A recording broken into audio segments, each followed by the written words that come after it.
Olá, amigos, tudo bem? Sejam bem-vindos aí ao nosso canal Filosofia, né? Hoje nós estamos começando uma série de aulas que são as aulas do segundo texto. Trabalhamos o Hobbes já, né? O Leviatã, as partes necessárias que a UFPR pede, e agora entramos então no texto da Marilena Chauí, Cultura e Democracia. Então, nesse momento, né, que nós entramos nesse texto, a gente vai fazer o seguinte: cada aula será de um capítulo do texto. O texto é dividido entre romano, 2, 3, 4 e 5, com algarismos romanos apenas sem subtítulos, apenas os números, e assim serão exatamente como está no texto.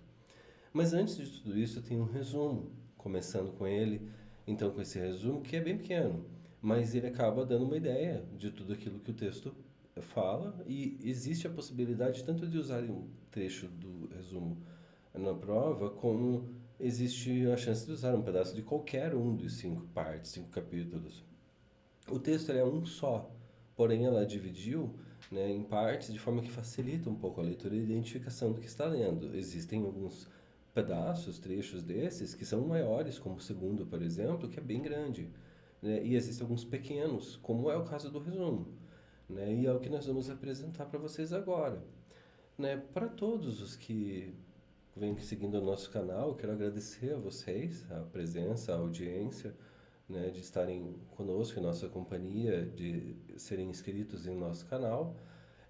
Para as pessoas novas que estão chegando agora, né, fiquem à vontade para se inscrever, né, no nosso canal, fazer parte do nosso grupo.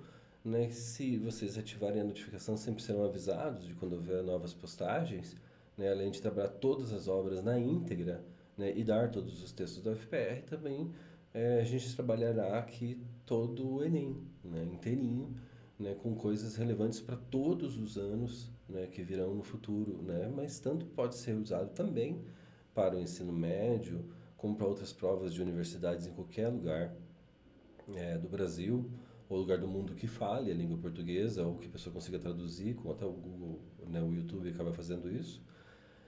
Mas sejam muito bem-vindos. O texto, né, ele está aqui embaixo para vocês baixarem, né, de presente, quando é o caso de ter que eu dou para vocês. Esse texto é exatamente o mesmo que o edital da Federal fornece, o endereço.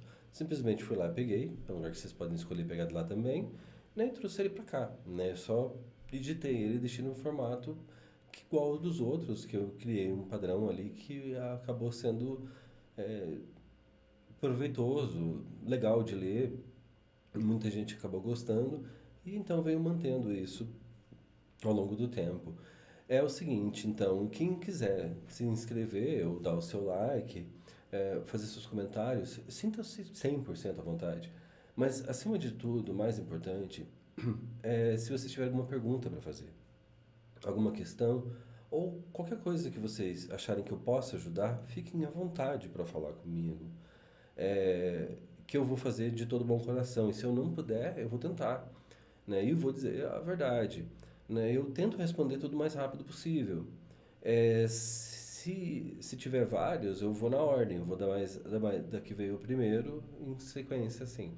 Então, sempre tentarei ajudar, né? Isso pode ajudar muito vocês, dicas e tal, curiosidades, dúvidas sobre termos, sobre palavras, sobre o que fazer, como ler, qualquer coisa, né? Muitas coisas eu falo nos vídeos, mas caso você sinta vontade, sinta-se à vontade, como se fossem amigos mesmo, dialogando, batendo papo em qualquer lugar, assim, normal, tá bom?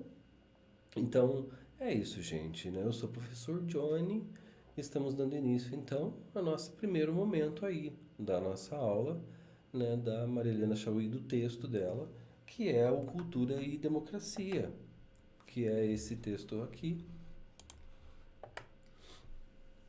Aqui está a Marilena Chauí, na Cultura e Democracia, e eu tive o prazer de conhecer a Marilena Chauí pessoalmente, né? Ela já tem idade, ela já está com 82 anos, ela nasceu em 1941, né? É brasileira e ela esteve, né, uma vez assim, mais de uma vez, mas eu vi ela, né? E na segunda vez que eu vi ela, eu conversei com ela pessoalmente. Foi uns 6 ou 7 anos atrás, eu não lembro agora. Eu estava na época no mestrado E eu fui falar com ela sobre um livro que ela tinha escrito, que eu queria saber algumas dúvidas que eu tinha, né, sobre por que que ela tinha feito daquele jeito, de um de outro e tal, qual que era o que ela pensou, né, pra fazer assim, né, e tal. Tava conversando e a gente acabou se dando muito bem. E o nome do texto era Convite à Filosofia, que foi o primeiro livro didático da história do Brasil, né, criado de filosofia para o ensino médio. E acabou sendo de grande ajuda, assim, e eu adorei, assim, a pessoa que ela é, né? O texto dela foi publicado numa revista argentina, que é Crítica e Emancipación, né? Revista Latino-Americana de Ciências Sociais. Né? Apesar de ser uma revista latino-americana, que também inclui a maioria dos países que são de língua espanhola, né? O Brasil sendo o maior de todos de língua exclusivamente portuguesa, mas o texto ele fala do Brasil mesmo, né? É lógico que ele não está não falando, ele não está dispensando os outros países. Ela está falando sim de toda a democracia histórica, desde a grega. Mas o que ela está falando é do Brasil. Assim, claramente é isso mesmo, né? No texto ele está bem claro. Em relação ao Hobbes, que é um texto um pouco mais difícil por um motivo. O Hobbes escreve muito bem, se comparado à época dele. Mas o que torna o Hobbes um pouco mais difícil, mais maçante, é por ele ser antigo em relação a nós hoje. A Marilena só é o oposto do Hobbes. Porque parece que você está lendo uma revista, assim, tipo, super clara, sabe? Um livro didático. Ela escreve muito bem. Ela praticamente parece que ela está falando com você quando você está lendo. Então é um momento em que a gente praticamente não tem dificuldade nenhuma, sabe? E se torna muito mais fluente, mais fácil a leitura do texto. Né, foi publicado na Argentina, né, a editora Claxo, em 2008. Essa é a primeira revista de número um do ano um, então, que é essa aqui, né, a capa dela original. Se vocês quiserem, eu verdade, o texto que vocês conseguem baixar aqui agora, no link aqui, na primeira aula é a mesma coisa, então eu só repetirei em todas as aulas da Marilena Chauí. É o mesmo texto que está ali e tal, né? Só coloco lá, copio e colo o link aqui do Google Drive, é só entrar, tá público, pode pegar, né? O texto lá. Mas eu peguei ele do edital da UFPR. Ele tá lá no edital, aí eu peguei, entrei e peguei exatamente o texto que lá e trouxe para cá. Tanto que até as aulas são o texto, né? As aulas são divididas em capítulo 1, 2, 3, 4 e 5 e o resumo, que é a aula de agora. Bom, ela pertence à filosofia contemporânea, no caso da filosofia do século XX. Sendo brasileira, ela está falando do que viveu aqui. Uma filósofa que fala de muitas coisas, inclusive até de metafísica, mas principalmente, né, o grande interesse da Marilena Chauí é a política. Né? E ela está falando de uma coisa que ela achou gravíssima que aconteceu no nosso país, que foi isso aqui, né, a ditadura militar. Né? Há quem diga que não teve ditadura no Brasil, que isso foi apenas um regime. Eu vou explicar. Regime é qualquer sistema de governo. Todos eles são regimes. A questão de ser uma ditadura ou não é quando há autoridade, autoritarismo, totalitarismo, tudo é mandado por um centro governamental. Né? Quando não existe a extinção de certos partidos políticos, né, quando há o uso da força, do exército, né, o militarismo, né, caracteriza sim uma ditadura. Né? Mesmo que você, caso não concorde, você está no certo, está no seu direito. Mas para a UFPR, o que aconteceu no Brasil de 1964 foi um golpe militar. Até 1975, 21 anos, foi sim uma ditadura. Se em algum momento você acha que não, você está certo em pensar.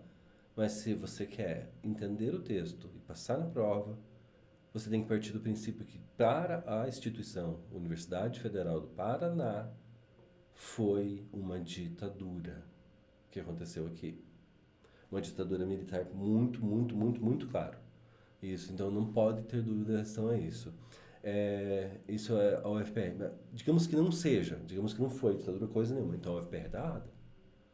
Entende? Porque para ela, se você vai fazer só a primeira fase comum, todo mundo usa a filosofia, vai usar isso aqui, vai cair na prova, garantido que vai estar lá na prova. É só marcar lá uma das 5 alternativas. Mas digamos que você vai para a segunda fase e você escreva, mas não teve uma ditadura. Pronto, já era. Perdeu, já era, você não passa. Você simplesmente não passa, né? Qual que é a alternativa que você vai marcar? Porque você, por exemplo, não concorda, que diz que não foi uma ditadura que aconteceu aqui, é certeza que vai estar errado. Mesmo se tiver certo. Porque quem fez a prova? A UFPR. Qual foi o departamento da UFPR que fez a prova? O departamento de filosofia. Né? Cara, é a minha segunda casa aquilo lá. Eu vivo lá. Né? Eu estou agora em processo de seleção de mestrado, só no momento só não começou por causa da greve, né? Da UFPR lá. Mas está tudo pronto, tá tudo certo para mim fazer e já continuar os meus estudos que eu pretendo aí ter o título de doutor e posteriormente até né, um PhD ou alguns PhDs. Bom, mas então estamos aí na ditadura militar, né, justamente aqui. Ó. Então, né, para o FPR, né, da prova de 2025, né, ela é feita em 2024 para 2025, né, o texto Cultura e Democracia, da Mariana Chauí, falamos agora então desse resumo aqui, que é a primeira parte do texto original. Então, isso aqui está na leitura do texto. É a primeira coisa, isso aqui não é uma aula que substitui as outras. Ela é apenas a aula que complementa o início do texto, então ela é o começo, é uma introdução também. Né? É um resumo, mas é também uma introdução de tudo que virá. Não tem como você tirar tudo somente dessa aula aqui, tá bom? Então, a das outras aulas é muito importante. Então, vamos lá, gente. Então, o início do resumo. Né? O presente texto reconstitui os significados da palavra cultura, cujas diferentes acepções variarão conforme o contexto intelectual e político da época, quando no Iluminismo, a filosofia do século XVIII, coloca-se como referência máxima o modelo cultural capitalista na Europa Ocidental. Tem duas palavras ali, né, que é acepções e ariarão, né, eu já vou mostrar para vocês o que elas são. Simultaneamente, ao mesmo tempo, passa a ser instrumento de avaliação e de hierarquização dos regimes políticos e classes sociais, legitimando processos de dominação e de exploração. A palavra ariarão e acepção. Ali, a acepção, acepções, né, cujas diferentes acepções está aqui em cima, né, ela significa cada um dos vários sentidos das palavras, né, ou frases que apresentam de acordo com cada contexto que ela muda. O ação de receber, né, a compreensão de uma palavra, o sentido que dá a quem ouve a palavra. Então, é o seguinte, né, e a ariarão, né, no caso, ela quer dizer aquilo que te orienta, aquilo que te ariado, mas te orienta no sentido de acabar te desorientando. É como se te enganasse, como se fosse um tipo de pegadinha, ou como se fosse um tipo de coisa proposital porque você caiu num buraco. É desorientado, né? Desorientarão. Não sabe para que lado ir, né? Não sabe o que fazer, né? Perdeu o rumo, né? Está sem norte, que está enlouquecendo, perdendo a relação com a realidade, desorientado, né? É isso que significa. Então, vamos lá. O presente texto, este, aqui, que é o que vocês pegaram aqui embaixo, se não pegaram, podem pegar, reconstitui os significados da palavra cultura. Está explicando. Cujas diferentes acepções ou significados das palavras, nesse contexto, ariarão.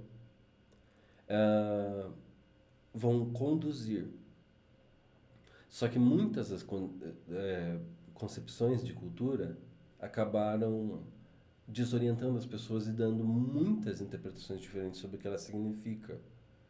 Dizendo que cultura é uma coisa ou outra, e muitas vezes ela foi usada no sentido, tipo, muito ruim, péssimo, explorado, vendido, uma coisa totalmente contra o que ela era para ser, e muitas vezes destruída. Então, cujas diferentes contextos em que está inserido acabaram desorientando conforme o contexto intelectual e político de cada época. Então, parece que cada época pegou essa palavra e deu um sentido para ela e acabou atrapalhando tudo. Acabou fazendo o que era de mais interesse, o que daria mais benefício para o governo da época de tal lugar X. É exatamente o que ela está falando. E ela está falando, no caso, usando como primeiro elemento o iluminismo, que é o século XVIII, o século das luzes, a Era da Razão, que foi uma era que inventou o nosso mundo. Né? O nosso mundo nasceu do século XVIII, a consequência do que foi pensado lá foi o século seguinte, XIX e XX, que é a filosofia contemporânea. O iluminismo ele não é contemporâneo, ele é moderno, é o último momento da modernidade. Só que acontece o seguinte, ao fazer isso, no iluminismo também criou-se todo tipo de burocracia, todo tipo de confusão de interpretação que possa ter surgido a partir de então. Nem sempre foi positivo. E é nesse sentido exatamente que ela está colocando. Ela está dizendo que foi no iluminismo que isso aconteceu. Que por um lado eles fizeram uma coisa boa, mas por outro foi ali que nasceu o problema. Né? E ela não é a única pessoa que fala isso. Você encontra, por exemplo, Michel Foucault, dizendo que a Era da Razão também inventou toda a definição de loucura, né? De regras sociais, de bem e de mal, que norteiam o nosso mundo até hoje. O Foucault dizendo isso como sendo uma pessoa francesa, né? Do século XX, nasceu lá no início do século XX, né? Já se foi há algum tempo, foi a primeira pessoa pública a morrer de AIDS na história, todos que você já ouviu falar foi depois dele. Né? Foi o que inspirou também a criação do Stan Lee, né? Do professor Charles Xavier. Eles são iguais, eles são 100% iguais, menos o fato de que o professor Xavier é telepata e ele anda num tipo de uma cadeira de rodas tecnológica, né? Voadora.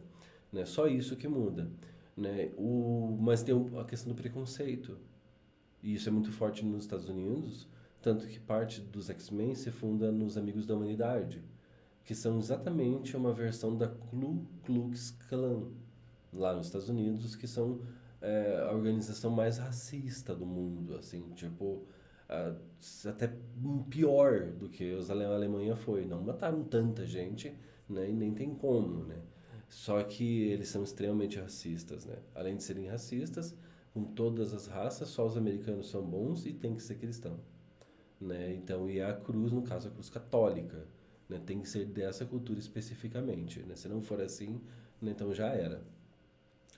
E coloca-se, né, o iluminismo coloca como referência máxima, né, o modelo cultural específico capitalista, dinheirista da Europa ocidental, não da oriental, que seria a Romênia, a Ucrânia, a Alemanha Oriental, a antiga Alemanha, não existe mais, hoje uma só, que eram sob influência do bloco soviético, da União das Repúblicas Socialistas Soviéticas. Não, você está falando do mundo oriental da Europa, aqui no caso a França, a Inglaterra, a Espanha, Portugal, a Holanda, e aí vai. A Itália e tal.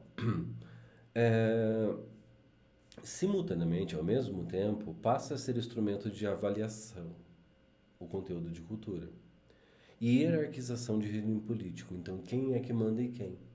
Então, eles acabaram criando uma cultura que era útil para mim, útil para o rei, útil para o líder, útil para o chefe, útil para a empresa, útil para o rico.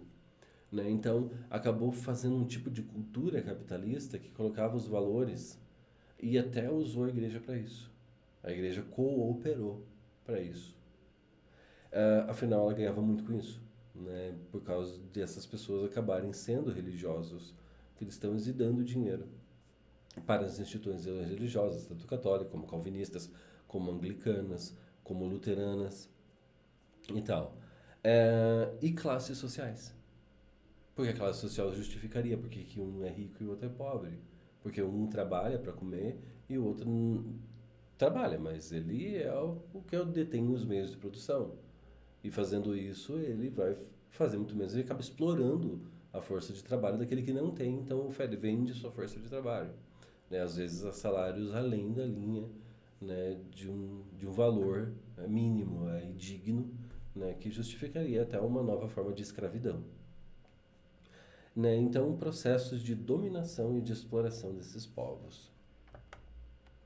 Muito importante, então, e sempre lembrando disso aqui, ó, da Revolução Francesa. Esse aqui é o marco máximo do iluminismo, né? Esse é um grande símbolo do século XVIII, né? Que é a liberdade guiando o povo, de Eugène Delacroix, né? De 1830, essa pintura aqui, né? E note que é uma mulher, ela está correndo com a bandeira da França, que aqui simboliza muito claramente, né? A liberdade, né?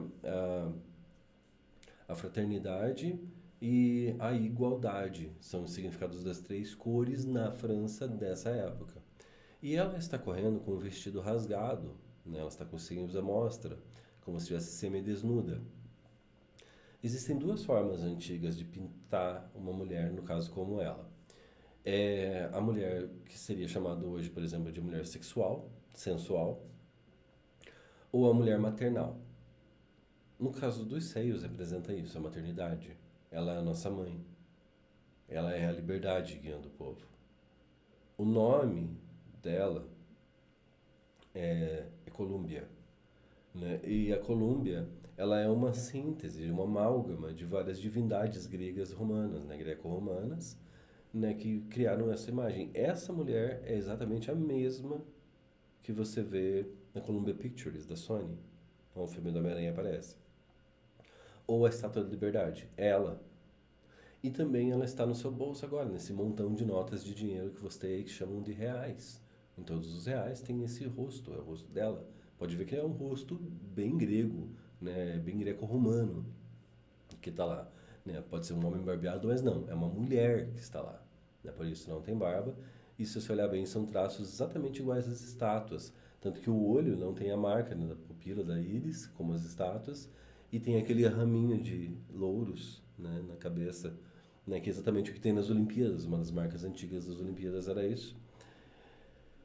E é exatamente isso que ela é. Então, aqui a gente vê o burguês lutando, a gente vê o menino aqui, a gente vê as pessoas mortas aqui. Exatamente o símbolo dessa época aí, do iluminismo, então. A Revolução Francesa, ela aconteceu, né, em um período de tempo, mas ela se deu o ápice em 1789.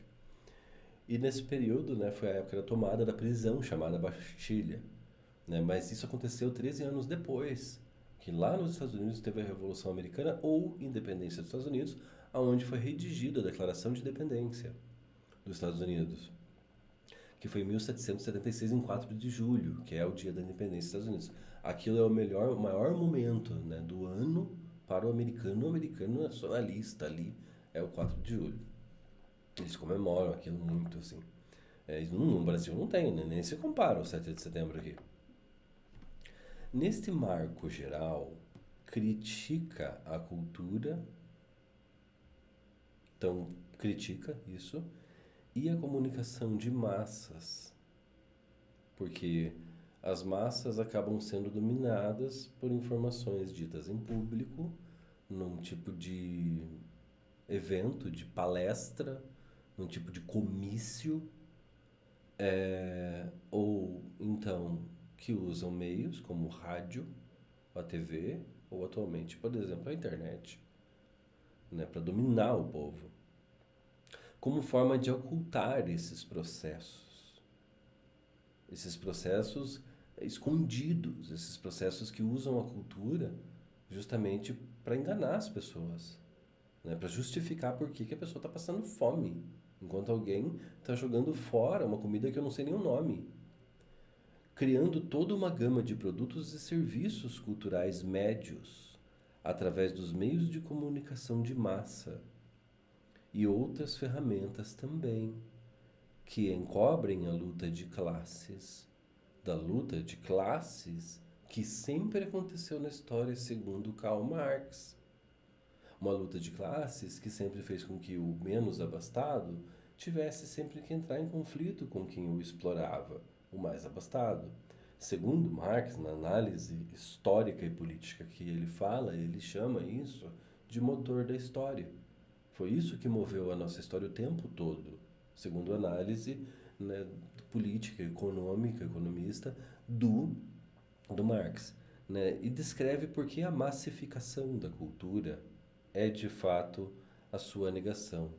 Né? Você massificar, tornar ela da massa, comum a todos. É uma negação à cultura porque você está padronizando, fazendo com que todo mundo agora passe a gostar, por exemplo, sei lá, de tal alimento da McDonald's. Ou se não, de tal tipo de filme que vem da Disney ou da Marvel. Então você já massificou ao fazer isso. E a isso você acaba suplantando a cultura local. E num local, num país continental maior que a Europa, que o Brasil é, tem muitas culturas aqui que você não vê no cinema. Você não vê filmes de um herói gaúcho. Você não vê filmes passando em culturas mundiais, saindo para fora do Brasil, dos nordestinos, da Amazônia, do Pantanal. Você não vê nada disso.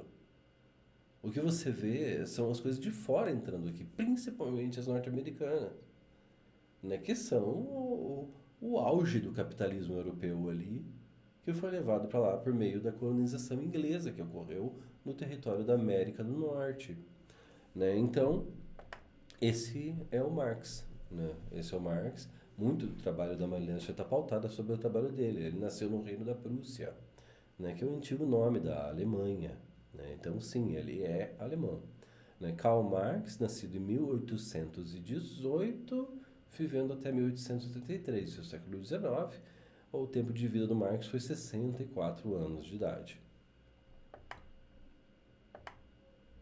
Posteriormente, depois, tratará da questão, da questão cultural como um direito das pessoas, cuja afirmação a afirmação da cultura é a oposição à política neoliberal. O que é isso, política neoliberal? Vou explicar. Tudo começou com o liberalismo. O liberalismo é uma política que foi fundada no iluminismo, muito disseminada, mas ela foi criada pelo considerado primeiro iluminista, né? Apesar de ele ter sido um dos filósofos modernos do século XVII, que é o John Locke, ele é inglês. E o liberalismo é uma ideia do livre mercado, da livre produção, do livre investimento, mas da não intervenção no Estado. O liberalismo ele foi ativo durante o século XVIII e XIX, mas no início do século XX ele quebrou o planeta inteiro. Foi no craque da Bolsa de Nova York, a crise de 29, 1929. E para salvar os Estados Unidos e o mundo todo, os Estados Unidos resolvem fazer uma nova versão do liberalismo, na qual pode sim ser livre para investir o seu dinheiro e fazer o que quiser com ele, mas precisa prestar contas ao Estado. Então isso não é liberalismo, isso é neoliberalismo. Ele é igual, mas ele já não é igual mais, porque tem o Estado no meio. Então, o liberalismo não existe mais. Ele é uma coisa do passado, não tem como voltar a isso, né? Desde que o seu Estado domina o investimento de alguém em qualquer área, já não é liberal, é neoliberal nesse sentido. Então, a política neoliberal, né? Então, por exemplo, o Partido Liberal, isso é uma coisa impossível. O Partido Neoliberal, tudo certo, entendi perfeitamente. É uma coisa que falar, sei lá, Partido Grego, né? Grego pré-socrático. Não tem como. Não tem como, não cabe nos nossos momentos de hoje. Partido Metafísico, então eu vou fundar esse, então PM, né? Vou fazer o Partido Meta, né? Então, que transforma a cultura em produtos e serviços a serem vendidos no mercado. Não é isso que não é que eu não gosto, eu adoro. Mas não é isso que a Disney faz? Não é isso, exatamente isso que a Marvel faz? E eu devoro a Marvel desde que eu era criança. Desde muito antes dos filmes. Tipo, tanto que eu vi filmes que estão, a maioria deles estão totalmente errados, né? Totalmente fora. Mas isso não é o caso. Mas, assim, é exatamente isso que acontece. Eu curto, e daí que se dane. Só que eu sei disso. E você? Precisa largar? Não, não é pra ficar com ódio disso. Não precisa fazer isso. Só que você precisa ter consciência. Você precisa ter esse senso crítico. E a Mariana Chauí, ela tá sobrando o senso crítico, né? Então, que são vendidos no mercado constituindo-se, portanto, um privilégio de classe, que pode consumir mais cultura e outros que não podem. Nem todo mundo pode consumir tudo o que é produzido pela cultura. Você consegue comprar, sei lá, ah, o escudo do Capitão América, feito uma réplica perfeita, igualzinho, o capacete do Darth Vader. Nem todo mundo consegue ter isso. Então é mais ou menos isso. Instrumento de manutenção da ordem vigente, que usa também a cultura, né, para o mais rico mandar no mais pobre. Segundo essa concepção aí, analisa as questões cultural e democrática. Cultural é o que está nesse conteúdo das pessoas, esse conteúdo mental, essa compreensão, e democrática no sentido de ser o poder do povo. Democrática à luz da experiência brasileira. Como que é a questão, as questões cultural e democrática no Brasil? E por fim, traça algumas linhas do que seria uma democracia concreta, ou seja, a democracia no marco socialista, que na perspectiva da Mariana Chauí, sendo uma pessoa 100% de esquerda, a democracia só é possível na perspectiva socialista, né, que foi criado o socialismo científico por Karl Marx. E a gente vai ver tudo isso, né, ao longo das aulas. Mas, assim, a ideia é a seguinte, ela aparece em Jean-Jacques Rousseau. Né, ele veio um pouco antes do Marx, ele é do iluminismo do século XVIII, então. Ele diz uma frase que, com certeza, o Marx concorda, né, que a Marlene Shea concorda, e todo mundo que segue, né, esse modo de pensar concorda com essa frase de Jean-Jacques Rousseau, que era suíço. Né, ele não era francês coisa nenhuma, né, muita gente fala isso, mas é porque não sabe. O que o Rousseau fala é: uma sociedade jamais será democrática enquanto existir uma pessoa, uma só, que possa comprar outra. Ou enquanto existir só uma pessoa que seja obrigada a se vender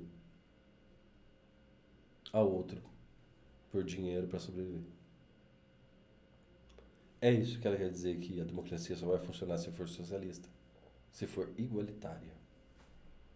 Eu sei que isso acaba sendo um impacto quando se fala, por exemplo, a questão do mérito, do merecimento, aquilo que você plantou, a colheita que você plantou, que é justamente a base do que está na propaganda capitalista. Porém, às vezes ela não passa de propaganda. Ela não se aplica assim de verdade. Porque muitas vezes as pessoas nascem, crescem, envelhecem e morrem sem ter condições de ter esse alcance, essa possibilidade de um dia ter uma vida mais abastada. Muitas pessoas passam uma vida e envelhecem. Veem seus filhos passando fome, não tem medicação quando precisam, não tem alimentação básica. E esse é o problema do capitalismo, ele produz mais miséria do que riqueza. É isso que ela quer dizer. E essa é a ideia, então, da democracia, não pensando num símbolo, por exemplo, que foi apropriado por uma ideologia que não é isso aqui. Esse símbolo é antigo. E é o símbolo de um povo, o símbolo do Brasil. E não o símbolo de uma, sei lá, polarização bolsonarista. Não é isso que significa essa bandeira.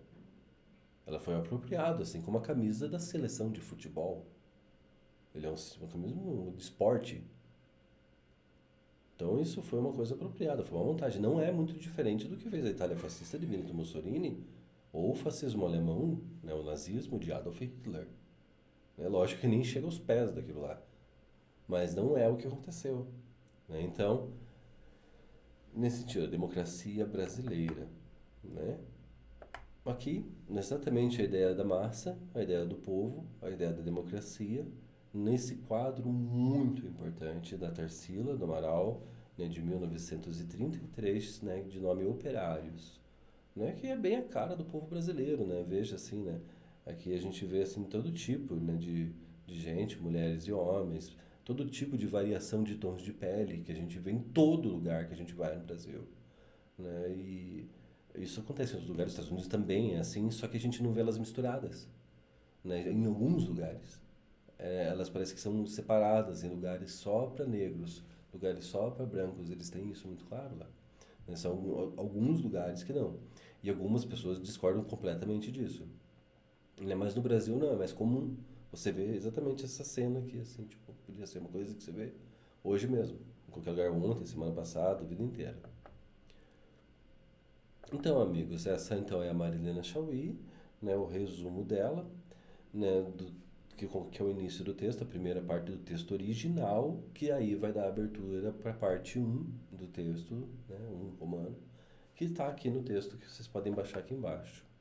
Né? Nunca se esqueçam da origem de tudo isso, que é justamente, né, a dúvida, né? Para isso que serve a, a filosofia, né? E é o que norteia. Se não tiver dúvida, se a sua filosofia servir como base para uma ideologia política ou para um modo de pensar X que alguém está levando você para lá, pode ter certeza que filosofia isso não é. Né? Isso então é um tipo de doutrinação. Né? Doutrinação não é filosofia. Né? Então, isso eu vi muita gente chamando doutrinação de filosofia. E a maioria, assim, tem gente envolvida mesmo com a filosofia que estudou, mas há muita gente que não sabe de fato o que é a filosofia. Né? Ou está se vendendo por dinheiro, como o Rousseau falou, então democrático não é. Então, amigos, espero ter os ajudado nesse primeiro momento, né, que eu possa ter cooperado para que vocês entendam, né, um pouco desse primeiro momento do texto da Marilena Chauí, então. E agora eu me despeço e até a nossa próxima aula. Né? Tchau, amigos. Fiquem bem. Tchau para todos. Até mais, gente.